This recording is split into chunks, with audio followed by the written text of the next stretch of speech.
Guys, তোমরা সবাই কেমন আছো? ভালো আছো নিশ্চয়ই। আমি একটা রেসিপি বানাচ্ছি, সুজির উপমা।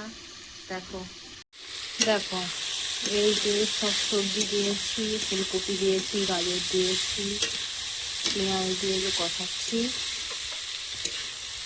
কষাতে কষাতে হালকা হালকা রাউন্ড করে হয়ে আসছে, আবার চলে আসছি। আবার 5 মিনিট পরে এই ঢাকাটা খুলছি। এই যে দেখো, লাল লাল হয়ে গেছে। আবার আর একটা সবজি যাবে, এই দেখো ক্যাপসিকাম লাস্টে দিলাম।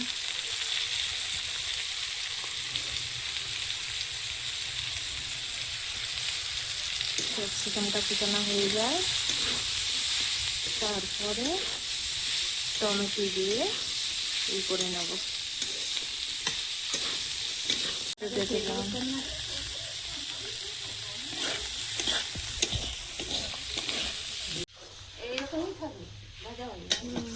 হালকা হালকা জল দিচ্ছি, অল্প অল্প,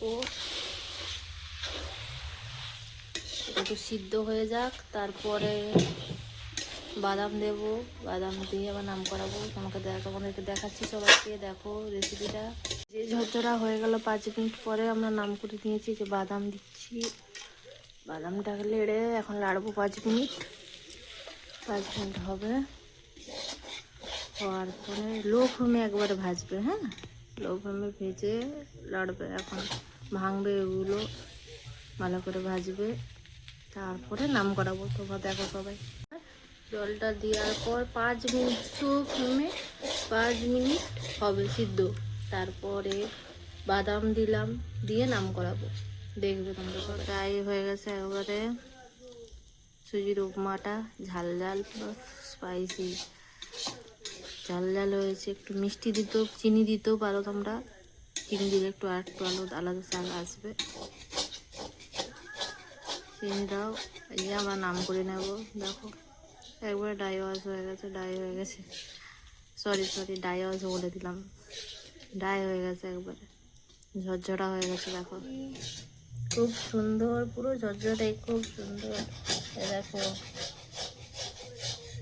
খুব সুন্দর হয়েছে। সুজির উপমা রেডি। হ্যাঁ।